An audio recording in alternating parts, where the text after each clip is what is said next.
Hello जय Hind everyone. तो एक बार फिर से आज का एक नया प्रैक्टिस सेट लेके हम आ चुके हैं। तो भाई देखो, हम कर रहे थे Indian army GD maths mock, जैसा कि आपको पता है। अगर आपने इससे पहले की वीडियोस नहीं देखी तो ऊपर आई टैब या फिर नीचे डिस्क्रिप्शन बॉक्स में मैं आपको उनका लिंक दे दूँगा, आप वहाँ से देख लेना। क्योंकि ये क्वेश्चन आपकी, आप बोल सकते हो, मोस्ट इंपॉर्टेंट है, जो कि आपके एग्ज़ाम में आ सकते हैं। ठीक है, आएंगी। ठीक है, आज का हमारा मॉक नंबर 9। अगर आपने इससे पहले 8वां देख लिया, 7वां, तो सबसे बड़ी बात है, बढ़िया बात है। ठीक है, सो बिना किसी देरी के आज का मॉक टेस्ट शुरू करते हैं। एंड वॉइस थोड़ी सी डाउन लग रही होगी बिकॉज अभी हो रहे हैं रात की, आई थिंक 2 या 3 बज रहे हैं। सो अभी अगर मैंने अपनी वॉइस को बढ़ाया तो तुम्हें पता है फिर मोहल्ले वाले बोलेंगे कौन आ गया भाई। ठीक है, सो थोड़ा सा आप भी कॉपरेट करते हुए चलना। ठीक है, तो मॉक नंबर 9 है। मेरे ख्याल से आवाज़ तो क्लियर आ रही होगी बिकॉज अभी फ़ोन ठीक ठाक है, चल रहा है। ठीक है, तो आज का पहला क्वेश्चन देखो भाई, क्या बोल रहा है। पहला क्वेश्चन है आपके पास 3x² सॉरी 3x³। ठीक है, ध्यान से देखना भाई, 3x³। अब देखो 3x का घन बोलने से बढ़िया 3x³ भी बोली बराबर है 375। कितना दे रखा है, 375। ठीक है, अब ध्यान से देखो, हमें यहाँ पे x का मान निकालना है। हमें ये तो पता है, सबसे पहले जो x के साथ जो जो नंबर होते हैं उनको पहले उधर भेज दो भाई, तुम्हारा कोई काम नहीं है, तुम भागो यहाँ से। ठीक है, तो x की घात 3 बराबर कितना आ जाएगा, 375। अब दिक्कत आती है कि भाई 3 को यहाँ तो भेजना है, लेकिन किस में भेजे, इसके साथ धन में भेजे, ऋण में, गुणा में, भाग में। तो आप देखो 3x के साथ किस में था, आप बोलोगे भैया ये दोनों बहुत पास पास है, यानी कि चिपक के है, यानी कि मल्टी गुणा में। भैया गुणा में एक दूसरे के साथ आते हैं, तो जब ये इधर से इधर आएगा तो यह जाएगा भाग में, तो इसको कर दो भाग में। ठीक है, अब भैया 375 को 3 से भाग दो। मेरी गणित थोड़ी सी वीक है तो मैं कैलकुलेटर में करके देखता हूँ। ठीक है, तो मैंने देखा कैलकुलेटर में करके, तो ये आ रहा है हमारा 125। कितना आ रहा है, 125। अब ध्यान से देखो, अब आपको देखो ध्यान से, हाँ यहाँ पे 125 है और यहाँ पे कोई संख्या है और उसका घन।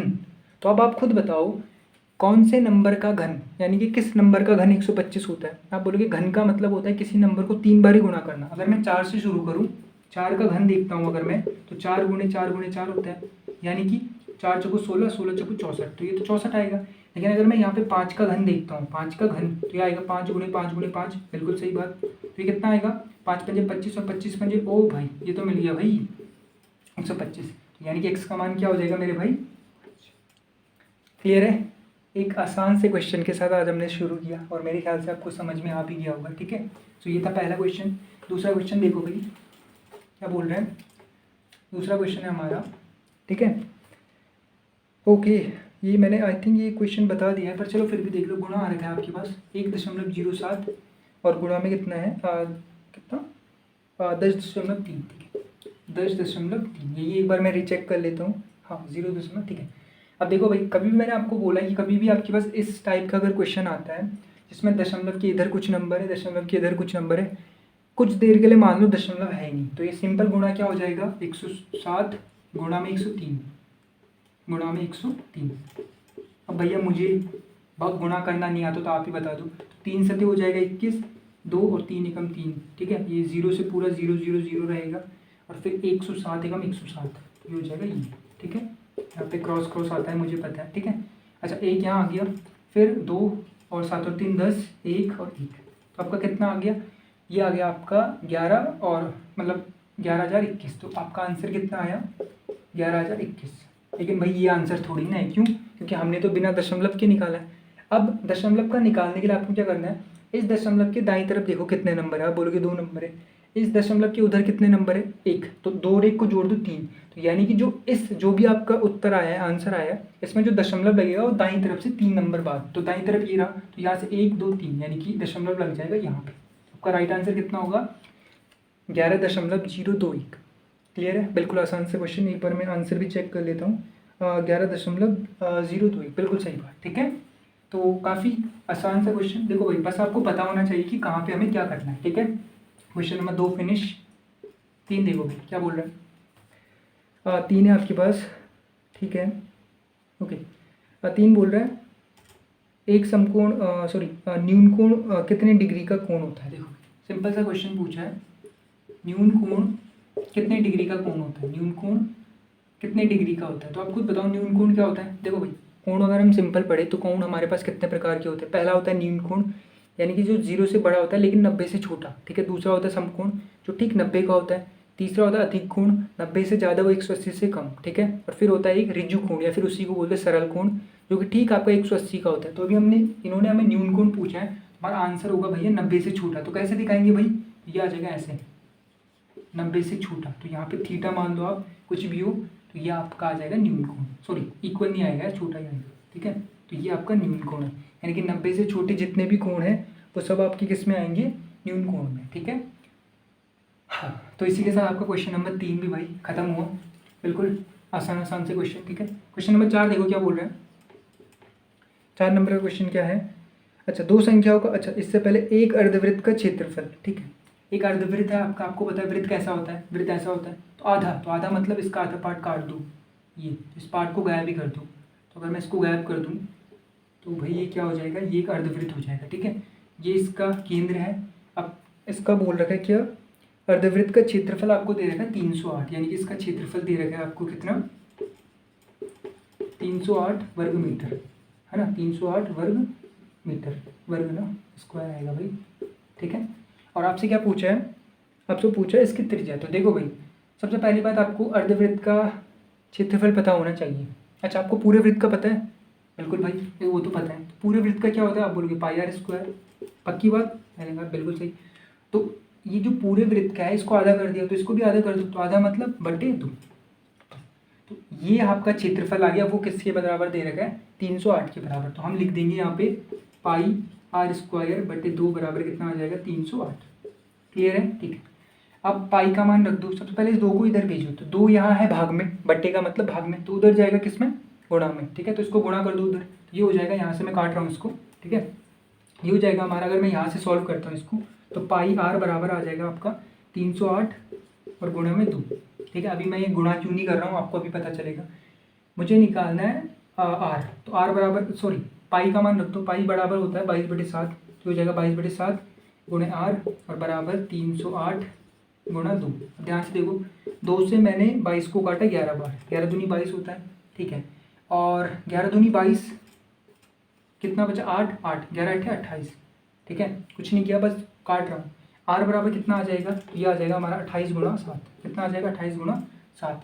तो अगर मैं आर का मान निकालूँ तो 8 7 8 56 का 6 हासिल 5, 7 दूनी 14 और 5 19, तो आर बराबर आ जाएगा 196, ठीक है। 196 किस मीटर, ये आएगा ना 196, सॉरी पाई आर स्क्वायर होता है ना यार, हम भी कहाँ, ये स्क्वायर होता है भाई, ठीक है। तो आर स्क्वायर का मान आ गया 196, तो आर स्क्वायर का मान कितना आ गया 196। 196 का मतलब जानती हो, यानी कि आर यानी कि किस नंबर का वर्ग 196 होता है, आप बोलोगे 10 का होता है 100, 11 का 121, 12 का 144, 13 का 169 और 14 का होता है 196, यानी कि आर का मान कितना आ जाएगा 14, ठीक है। तो 14 मीटर आपका क्या आ जाएगा, आर, आर बोले तो त्रिज्या, तो यहाँ से यहाँ तक आपका आ जाएगा 14। क्लियर है, सिंपल सा, ये भी मतलब थोड़ा बहुत बोल सकते हो कैलकुलेटिव है, बट अगर आपको फॉर्मूला पता है क्षेत्रफल का पाई आर स्क्वायर होता है, तो आप आसानी से इस क्वेश्चन को कर सकते थे, ठीक है। नेक्स्ट क्वेश्चन देखो भाई, एंड आवाज़ थोड़ी सी आपको ऐसा नहीं कि बिल्कुल भाई नींद से चल के आ गया और बताने लग गया, थोड़ा सा आवाज़ इसलिए लो कर रही है बिकॉज भाई आप कंडीशन समझो है, ठीक है। क्वेश्चन नंबर 5 देखो भाई क्या बोल रहे हैं। क्वेश्चन नंबर 5 बोल रहा है दो संख्याओं का अनुपात आपको दे रखा है 1:3, ठीक है, 1:3, और बोल रखा है इनका योग दे रखा है आपको 204, सॉरी 240। तो बताओ इनका अंतर। मैंने आपको परसों बताया था, आपको इस तरह के क्वेश्चन में कुछ नहीं करना, कुछ देर के लिए माना कि पहली संख्या 1 ही है, दूसरी संख्या 3 ही है, ठीक है। तो पहला अगर 1 है, दूसरा 3 ही है, तो आप इन दोनों का योग बताओ मुझे कितना होगा। तो आप बोलोगे यार भाई ये 1 है, ये 3 है, 1 और 3 कितना होता है, 1 2 3 और 1, 1 2 3 4, 4 होगा, तो हो जाएगा 4। लेकिन असल में वो संख्या कितनी है भैया, 240 दे रखी है उन दोनों का योग, तो कितना गुना है ये, तो आप बोलोगे ये है 60 गुना। अरे भाग कर दो 240 को 4 से, 4 6 24, 60 गुना, यानी कि हर वो एक चीज़ 60 गुना होगी जो पूछी गई है। अगर प्रश्न में पूछा जाता पहली संख्या क्या होगी, तो इस 1 को कर देते 60 गुना, यानी कि 60 एकम 60। अगर पूछा जाता 3, तो 3 को कर देते 60 गुना, यानी कि 6 18 180, ठीक है। लेकिन हमें क्या पूछा है, हमें पूछा भैया अंतर, तो अंतर कितना भैया 3 और 1 में कितना अंतर होता है, बोलोगे 2 का अंतर, यानी कि उस 2 को भी कर दो 60 गुना, तो 60 दूनी 120, ठीक है भाई। तो आंसर कितना आएगा 120, क्या पूछा था अंतर, तभी आया 120। क्लियर है, ठीक है। तो ये था हमारा क्वेश्चन नंबर 5। क्वेश्चन नंबर 6 देखो भाई क्या बोल रहा है। क्वेश्चन नंबर 6, ठीक है, ध्यान से देखो क्वेश्चन नंबर 6 क्या बोल रहा है। ठीक है, हाँ ऐसे क्वेश्चन आने चाहिए ना तेरे एक आध, कब मज़ा आता है। ठीक है, बिल्कुल बिल्कुल, बहुत बढ़िया। ठीक है, क्वेश्चन है आपके पास, थोड़ा सा बड़ा जाएगा तो इसलिए मैं इधर से लिख रहा हूँ। ठीक है, ऐसे क्वेश्चन मिलने चाहिए एक आध मेरे ख्याल से तो। ठीक है, बोल रहा है 2x प्लस में 2। ठीक है, अब डरना मत यार पहले ही देख के। ठीक है, हाँ ठीक है, 2x प्लस में 2 और फिर मल्टीप्लाई कर गुणा कर रखा है x प्लस 3 के साथ, x प्लस 3 के साथ फिर 8 जोड़ भी रखा है। ठीक है, एंड फिर बराबर लिख रखा है आपका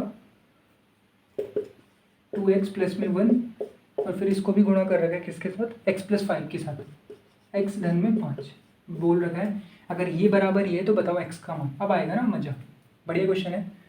देखो भाई ढंग से देखो, सबसे पहले हम क्या करेंगे, इन दोनों की गुणा करेंगे, बिल्कुल इन दोनों की भी गुणा करेंगे। फिर जो जो चीज़ें यहाँ आएंगी उनको यहाँ लाओ, जो जो चीज़ें उधर जाएंगी उनको उधर ले जाओ। तो करो भाई, अब आपने पढ़ा होगा इन दोनों को हम कैसे गुणा करते हैं। सबसे पहले हम इस पूरे को इस पूरे के साथ करते हैं गुणा, फिर इस पूरे को इस पूरे के साथ, क्योंकि तो प्लस के इधर है इससे कोई फर्क पड़ेगा नहीं। सबसे पहले मैं 2x को करूँगा किसके साथ गुणा, इस पूरे के साथ यानी कि x प्लस 3 के साथ। ठीक है, और फिर प्लस 2 को करूँगा यानी कि धन 2 को करूँगा x धन 3 के साथ, x धन 3 के साथ। और भाई साहब ये महाराज को ऐसे ही बैठाया रहेंगे। सेम यहाँ पे करेंगे, हाँ सही जा रहे हैं ना, बिल्कुल सही जा रहे हैं। फिर यहाँ पे करेंगे तो एक बार 2x मतलब 2x किसके साथ गुणा होगा, x धन 5 के साथ। ठीक है, और एक बार आपका जो ये 1 है वो किसके साथ होगा, x प्लस 5 के साथ। ढंग से देखो भाई बिल्कुल अब। ठीक है, अच्छा जब 2x के साथ गुणा होगा तो अंदर तो कुछ है नहीं यानी कि 2 एकम तो 2 ही होगा, लेकिन जब x और x गुणा होंगे, देखो भाई जब भी x और x गुणा होते हैं ना तो घाते सॉरी आधार समान है तो आधार तो सेम रहेगा, लेकिन इसकी घात भी एक है इसकी घात भी एक है, तो गुणा में घाते जुड़ जाती है। तो एक और एक कितना हो जाएगा, 2, यानी कि यहाँ पे क्या हो जाएगा 2x स्क्वायर और प्लस जब 2x आपका 3 के साथ गुणा होगा तो यहाँ 3 दूनी 6, तो ये हो जाएगा डायरेक्ट 6x, क्योंकि x के साथ कुछ है तो नहीं। ठीक है, सेम यहाँ देखो, यहाँ पे क्या होगा 2 एकम 2 एकम 2, तो ये हो जाएगा 2x और प्लस में 2 3 6, तो हो जाएगा 6 और धन में 8। ठीक है, और बराबर सेम यहाँ पे कर लो, कितना आ जाएगा 2 एकम 2x स्क्वायर। ठीक है, प्लस में 2 पंजे 10x और प्लस में क्योंकि एक के साथ गुणा होगा, और कोई भी नंबर देखो जब एक के साथ गुणा होता है उस पर कोई फर्क नहीं पड़ता, ये आपको पता होना चाहिए। ठीक है, तो ये सेम रहेगा x प्लस 5 ही, तो ये रहेगा x प्लस में 5 ही। ठीक है, अब ध्यान से देखो भाई थोड़ा सा माइंड को खोल के, मैंने क्या कहा, मैंने कहा मैं इस 2x स्क्वायर को इधर ला रहा हूँ, आपने कहा बिल्कुल लाओ। अच्छा मैंने कहा मैं कैसे लाऊंगा, आपने कहा एक काम करो रोडवेज की टिकट इसके लिए बुक करो ले आओ। मैंने कहा नहीं भाई ये रोडवेज में नहीं आएगा, ये आएगा किसमें, ट्रेन में। ठीक है, तो मैंने कहा बिल्कुल ट्रेन से लाओ कहीं से लाओ।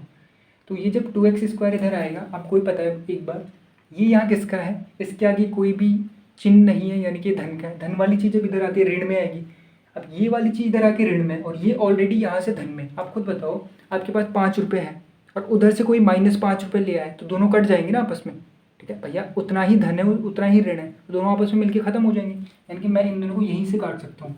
कोई वजह पूछे बोले बस काट दी, मन कर दिया इन दोनों का खून करने का। ठीक है, अच्छा अब ध्यान से देखो ये 6x है और ये 2x है, तो दोनों x वाले पद है ना, टर्म है, तो इनमें x तो सेम रहेगा, 6 और 2 जुड़ के कितना बना देगा 8। ठीक है, सेम यहाँ पे 6 और 8 है भैया, ये तो हम बचपन से सीखते आ रहे हैं। 6 और 8 कितना होगा, 8 और 6 14, बिल्कुल सही बात 14 बराबर ये है 10x और ये है x, तो 10x और 1x कितना हो जाएगा, ये हो जाएगा हमारा 11x। कितना हो जाएगा 11x और धन में 5। क्लियर है, बिल्कुल भाई मैं तो बात क्लियर है। अब देखो आपको x का मान चाहिए, अब इस 8x को लाओ इधर। भाई हम 8 ही को क्यों लाए, अरे भैया क्योंकि ये छोटा है, छोटा बड़े के पास जाता है। ठीक है, तो जब ये 8x इधर जाएगा, मैं आपको दिमाग के अंदर ही बता रहा हूँ, जब 8x इधर जाएगा 11x के बाद ये माइनस का होगा 8, 11 में से 8 घटाओ तेरे कितना आएगा, आप बोलोगे 3x, यहाँ आ जाएगा 3x और बराबर इस 5 को लाओ इधर, क्योंकि 5 छोटा है तो ये आएगा 14 के पास, तो 14 में से आप 5 घटाओ। घटा क्यों रहे हैं, क्योंकि ये यहाँ धन का है, धन वाली चीज़ उधर जाके ऋण की हो जाएगी। ठीक है, तो 14 में से 5 जाएगा, ये आ जाएगा 9, तो 3x बराबर आ गया कितना 9। यहाँ पे लिख दूँ, बिल्कुल भाई लिख दूँ,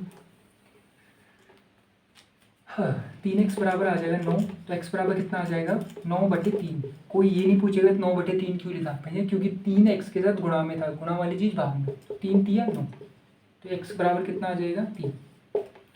क्लियर है, बिल्कुल भाई एकदम फर्स्ट क्लास। तो हाँ ये वाला क्वेश्चन मैं बोल सकता हूँ, थोड़ा सा टाइम ले सकता है ठीक, बट कोई नहीं यार, एक आध क्वेश्चन तो ऐसे होने चाहिए, ऐसे थोड़ी ना सब हलवाई परोस दो। ठीक है, बढ़िया क्वेश्चन था। क्वेश्चन नंबर 6 खत्म हुआ। नेक्स्ट क्वेश्चन देखो भाई क्या बोल रहे हैं। हैवी की भी नहीं क्वेश्चन है, देखो क्वेश्चन नंबर 7। थोड़ा सा इसको मिटा के भैया ऐसे कर दो, ठीक है। 7 नंबर का क्वेश्चन क्या बोल रहे हैं। बोल रहा है एक रेलगाड़ी 40 किलोमीटर प्रति घंटे की रफ्तार से, यानी कि रेलगाड़ी की चाल दे रही है या फिर स्पीड, वही चाल दे रही है 40 किलोमीटर पर घंटा, 40 किलोमीटर पर घंटा, ठीक है। और वो एक पुल को एक खंबे को पार करने में 18 मिनट 18 सेकंड, यानी कि टाइम कितना दे रखा, 18 सेकंड, बिल्कुल वही, ठीक है। तो पूछा है कि ट्रेन की लंबाई या फिर गाड़ी की लंबाई वही होती है।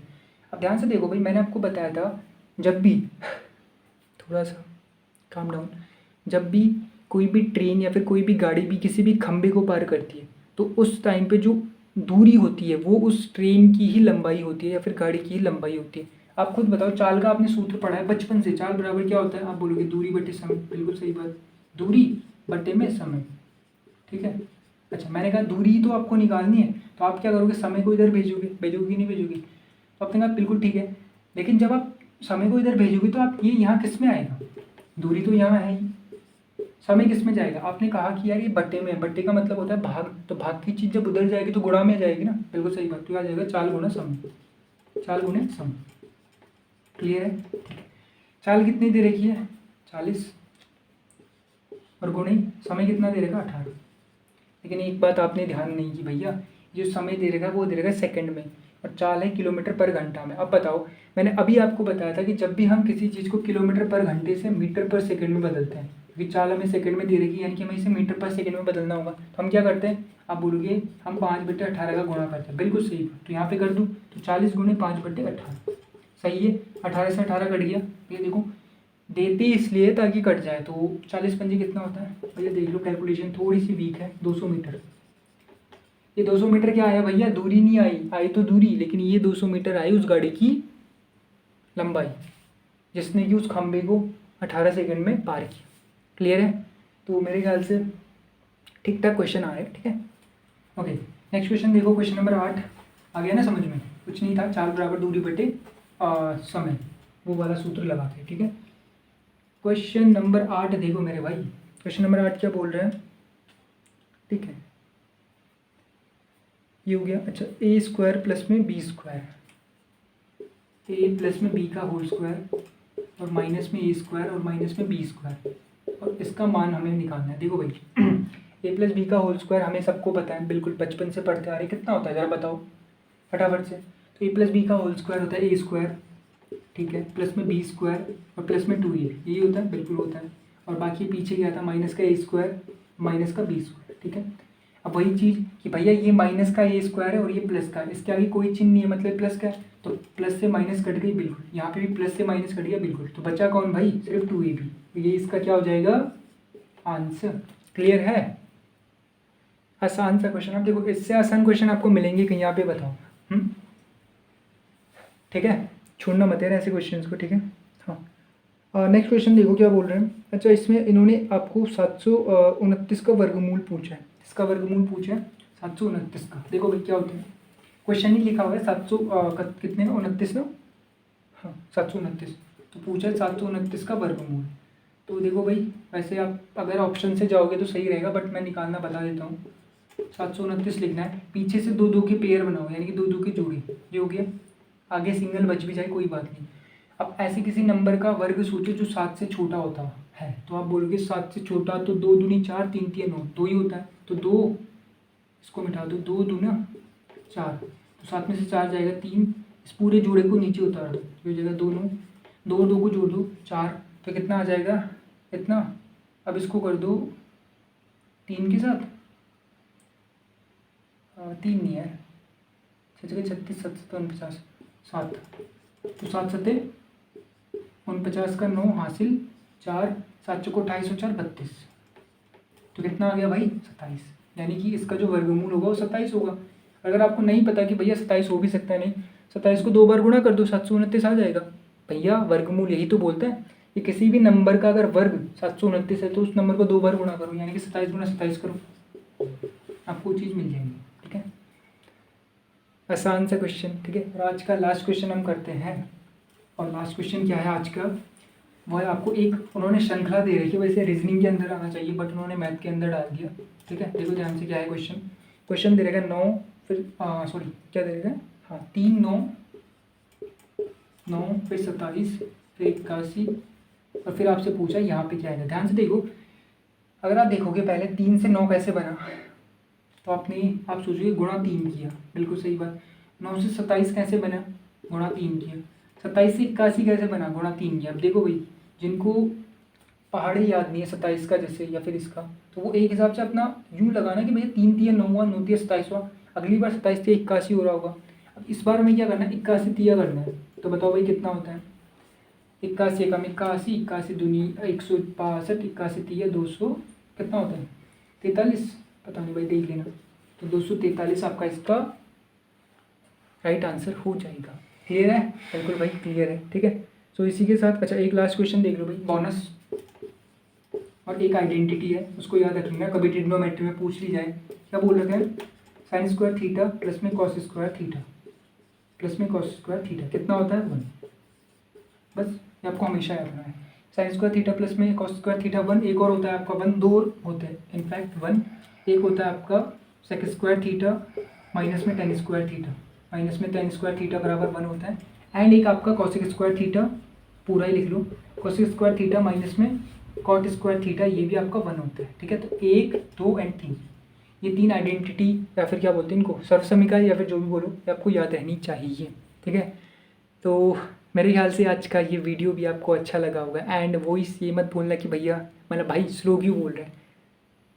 ठीक है, मैं आपको पहले ही बता चुका हूँ क्यों स्लो बोल रहा हूँ।